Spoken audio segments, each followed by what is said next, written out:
Olá! Hoje a gente vai mergulhar numa transformação daquelas bem grandes que está acontecendo bem debaixo do nosso nariz, a reinvenção da sala de aula. Vamos entender juntos, passo a passo, como a tecnologia está redesenhando completamente a educação. Para a gente começar, vamos direto ao ponto. Dá uma olhada nesse contraste.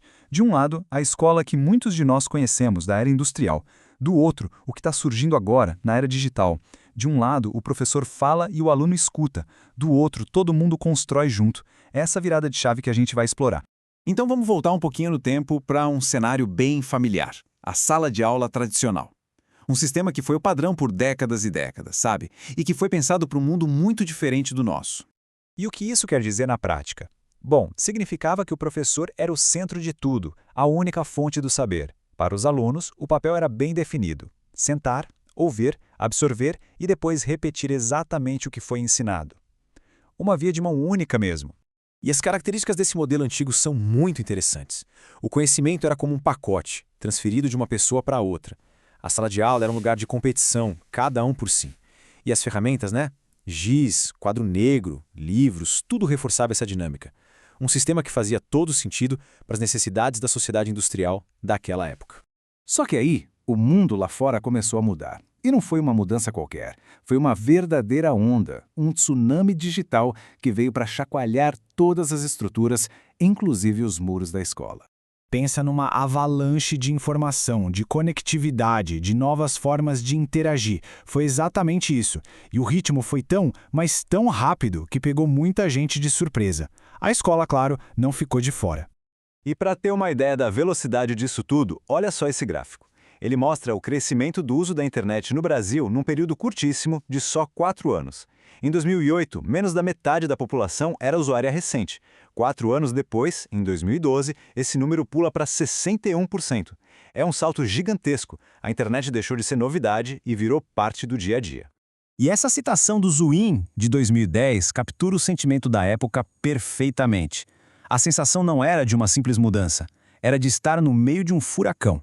Uma transformação que estava virando tudo de cabeça para baixo. Bom, diante desse cenário, a educação ficou numa encruzilhada. Como é que um sistema com mais de 100 anos se adapta a essa nova realidade conectada, super dinâmica? A resposta não era tentar parar a onda, mas sim aprender a surfar nela. Essa é a pergunta de $1 milhão, né? Se a informação está em todo lugar, a um clique de distância, qual passa a ser o papel da escola?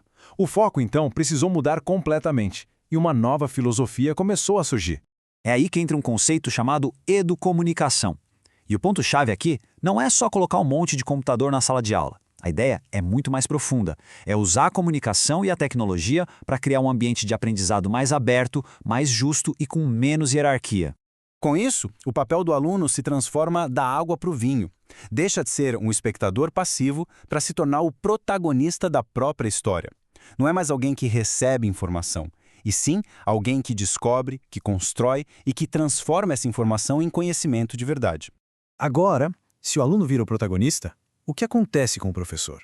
Essa talvez seja a mudança mais radical e importante de todas. O papel do educador precisou ser completamente reinventado. E essa comparação aqui é muito poderosa. O professor deixa de ser o sábio no palco, aquele que tem todas as respostas, para se tornar o guia ao lado. Em vez de entregar o conhecimento pronto, ele orienta a busca, ajuda a fazer as perguntas certas e se torna um verdadeiro parceiro no processo de aprendizagem. A missão, então, muda de foco. O objetivo principal passa a ser desenvolver os talentos de cada um, mas dentro de um ambiente de colaboração. O sucesso não é mais medido por quem decora mais, e sim pela capacidade de criar, de resolver problemas e, principalmente, de trabalhar em equipe.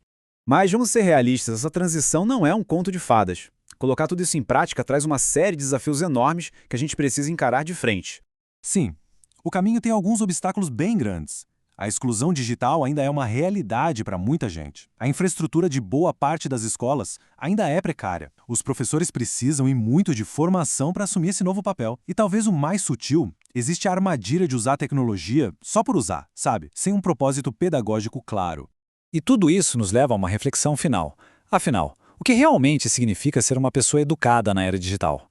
A resposta parece ser muito mais do que só acumular conteúdo.